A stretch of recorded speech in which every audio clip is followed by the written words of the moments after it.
Hello, habari za muda huu. Kwa jina naitwa David Ngambi. Mimi ni mshauri wa afya. Karibu tena katika kipindi chetu cha leo katika channel hii ya David Ngambi Afya TV.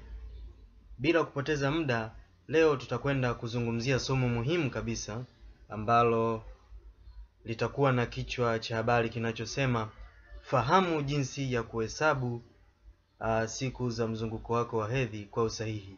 Fahamu jinsi ya kuhesabu siku za mzunguko wako wa hedhi kwa usahihi. Labda nitoe ufafanuzi kidogo kwa nini nimeamua kuzungumzia somo hili kwa ufupi bila kupoteza muda. Kumekuwa na maswali ambayo nimekuwa nikiulizwa mara kwa mara kwamba inakuweje, nitawezaje kuhesabu au kufahamu mzunguko wangu wa hedhi kwamba ni wa siku ngapi. Na mwingine anakuuliza nitawezaje kufahamu siku zangu za hatari. Na wakati mwingine huwa nawauliza kwamba mtu akiniuliza swali kama hilo, namuuliza kwamba je, unafahamu mzunguko wako ni wa siku ngapi?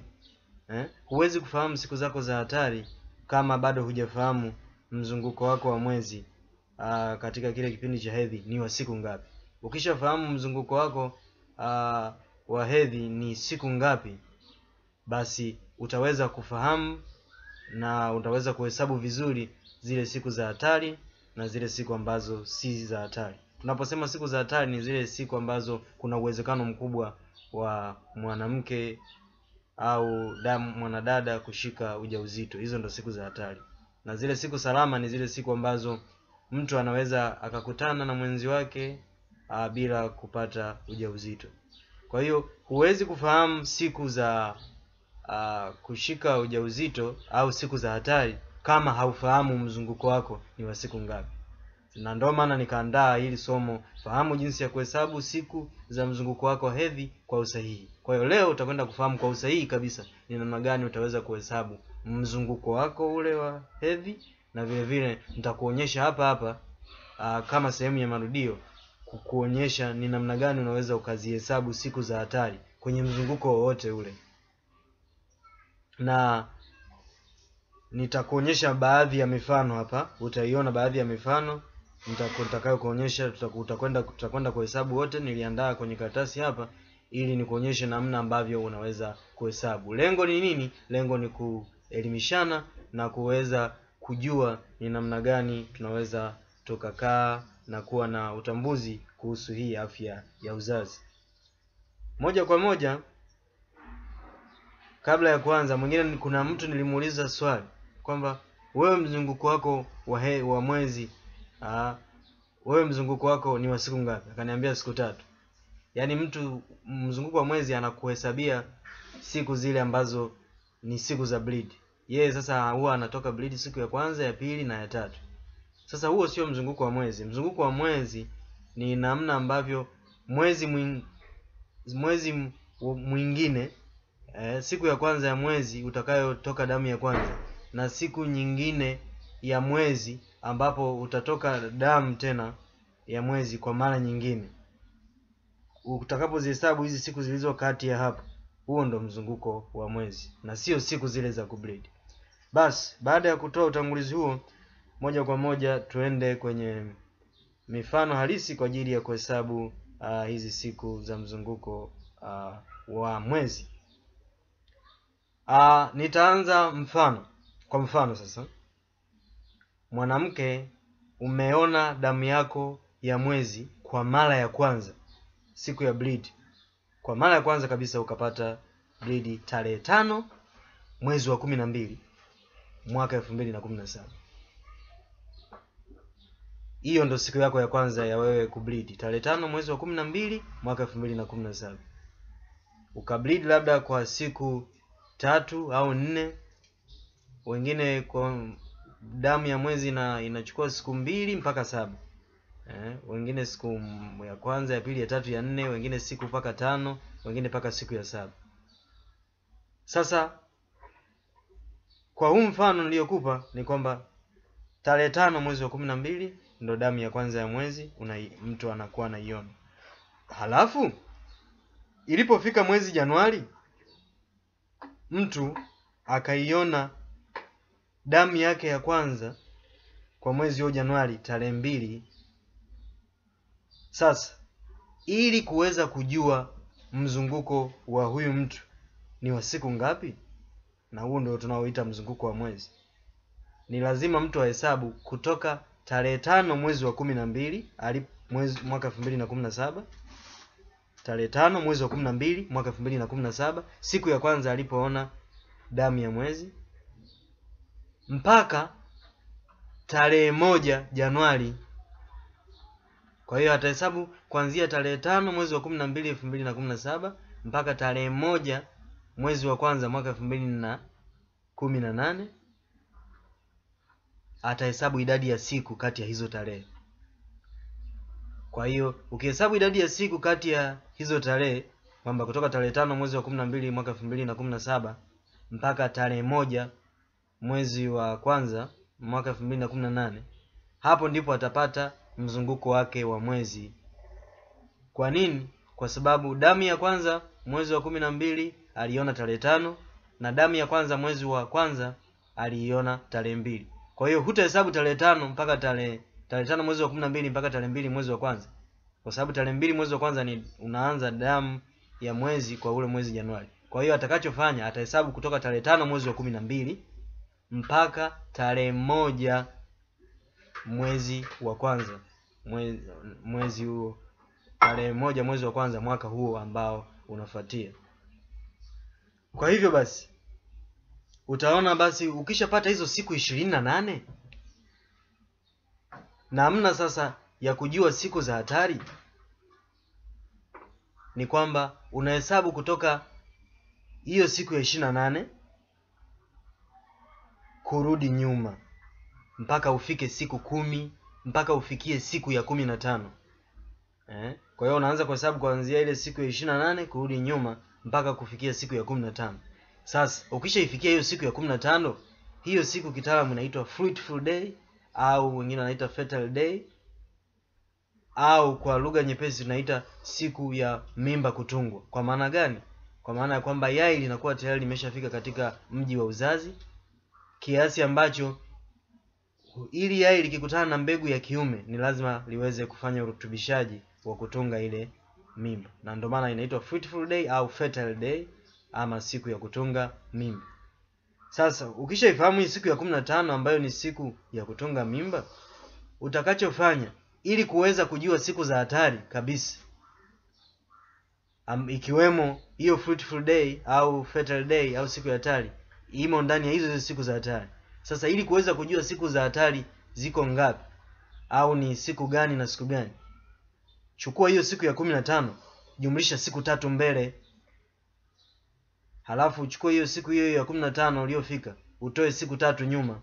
Hapo ndipo utakuwa umepata zile siku za hatari, utakuwa umezipata zile siku za hatari. Sasa twende hapa. Kwa mfano, siku ya mwezi tumesema kwa mfano una siku 28. Umehesabu hizo siku hapo, umepata siku 28. Hizo siku 28 tukianza kuhesabu kuanzia tarehe ya mwisho, au tukianza kuhesabu kuanzia siku ya mwisho, kwamba tarehe ile ya 28 au siku ile ya 28, tukianza kuhesabu kutoka 28 mpaka tufike siku ya 15 kurudi nyuma, tunaanza kama ifuatavyo. 28 inakuwa siku ya kwanza, 27 siku ya pili, 26 siku ya tatu, 25 siku ya 4, 24 inakuwa siku ya 5, 23 inakuwa siku ya 6, 22 inakuwa siku ya 7, 21 inakuwa siku ya 8, 20 inakuwa siku ya 9, 19 inakuwa siku ya 10, 18 inakuwa siku ya 11, 17 inakuwa siku ya 12, 16 inakuwa siku ya 13, 15 inakuwa siku ya 14, 14 inakuwa siku ya 15. Unaona? Kwa hiyo siku ya 14 tangu tulivyohesabu kutoka tarehe tangu tulivyohesabu kutoka siku ya 28, siku ya 14 ndio imekuwa siku ya 15 kutoka kule siku ya 28 ambayo tumehesabu ya mzunguko wa mwezi, tumehesabu kurudi nyuma. Kwa hiyo kumbe siku ya 15 ndio siku ya fertile day, ambayo itakuwa ni siku ya 14 tangu mtu ameingia katika mwezi wake, yani tangu alipoiona damu yake ya mwanzo. Kwa hiyo siku ya 14 kwa mtu mwenye mzunguko wa siku 28 ndio siku ya fertile day. Sasa kama hiyo ni siku ambapo mimba inaweza ikatungwa moja kwa moja bila wasiwasi, ili kupata siku za hatari sasa, hiyo tunachukua hiyo 14 tunajumlisha na 3, unapata ngapi? 17. Chukua hiyo 14 tena toa 3, unapata 11. Kwa hiyo sasa siku ya 11 mpaka siku ya 17 ndiyo siku ya hatari, ndiyo siku za hatari kwa mtu mwenye mzunguko wa siku 28. Siku ya 11 mpaka ya 17 ndio siku za hatari kwa mtu mwenye mzunguko wa siku 28. Utaona ile siku ya 14 ambayo ni fertile day, ambayo ukihesabu kutoka mwisho inaangukia siku ya 15, hii inakuwemo ndani ya zile siku za hatari. Kwa hiyo hata kama una mzunguko wa siku 30, 32 na ule mzunguko ambao ni mfupi wa siku 21 mpaka 24 mpaka wengine 25, utaratibu wa kuhesabu fertile day ni ule ule. Unahesabu kutoka siku ya mwisho mpaka ufikie siku ya 15, itakuwa fertile day. Ile fertile day ukishaipata, au fruitful day, jumlisha 3 mbele kupata siku za hatari. Hiyo hiyo tarehe ambayo ni fruitful day, tena chukua ile ile, toa siku 3 nyuma, yani chukua hiyo tarehe toa 3. Hesabu za kutoa si tunajua wote jamani. Chukua hiyo siku toa 3. Ukipata jibu, hizo siku ndizo zitakuwa siku za hatari katika mzunguko wako, hata uwe una mzunguko mrefu au mfupi.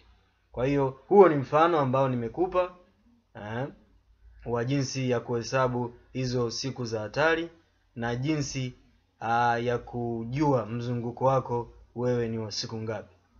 Kwa hivyo kusema kwa ufupi ni kwamba nimekupa mfano, mtu ameingia mwezini au ameanza kuiona damu yake ya mwezi tarehe 5 mwezi wa 12 mwaka 2017, na mwezi Januari ulipofika akaona damu yake ya mwanzo tarehe 2 Januari mwaka 2018. Sasa ili ajue yeye ana mzunguko wa siku ngapi wa hedhi, ni lazima ahesabu kutoka ahesabu idadi ya siku kutoka tarehe 5 mwezi wa 12 mwaka 2017 mpaka tarehe 1 Januari mwaka 2018. Akihesabu hapo ndio atatambua mzunguko wake yeye ni wa siku ngapi. Kwa hivyo hata kama wewe mzunguko wako ni wa siku 30, ukijua tu namna ya kuhesabu hivyo, utakuwa umefahamu mzunguko wako ukoje. Na ukishafahamu mzunguko wako ukoje, namna ya kujua siku za hatari ni hivyo nilivyokuelekeza hapo, kwamba utahesabu kutoka siku ya mwisho ya mwezi ya idadi ya mzunguko wako mpaka kurudi nyuma, utahesabu mpaka ufikie siku ya 15. Ile siku ya 15 ndio inaitwa fruitful day au siku ya kutungisha mimba. Sasa kutoka kwenye siku ya kutungisha mimba au fruitful day, ili kupata siku zako za hatari, utachukua hiyo fruitful day, utajumlisha 3, hiyo fruitful day utatoa 3. Hiyo range hapo au hiyo nafasi hapo, hizo siku ndio itakuwa siku zako za hatari katika mwezi. Sasa zoezi hili ili uweze kulifanya kwa ukamilifu, kama wewe kweli hujui na wewe mzunguko wako wa mwezi ni wa siku ngapi, ninakushauri utenge miezi 3 inayofuatana kuchunguza hili, ili uweze kubaini au kufahamu wewe una mzunguko wa siku ngapi. Kwa mfano, nakupa mfano. Mtu aliona damu yake, mtu akiseti kwa miezi 3 ili achunguze mzunguko wake wa mwezi, ili aone ni kweli siku zake za mwezi ni siku 28. Natolea mfano kwa mtu mwenye mzunguko wa siku 28. Huyu mtu atakapoiona damu yake ya mwanzo tarehe 5 mwezi wa 12 mwaka 2017, alafu mwezi Januari akaona damu yake ya mwanzo tarehe 2 mwezi wa kwanza 2018, akihesabu kutoka tarehe 5 mpaka tarehe 1 Januari atapata siku 28. Kwa hiyo ataona mzunguko wake kwa huo mwezi ni siku 28. Akitaka kuhakikisha tena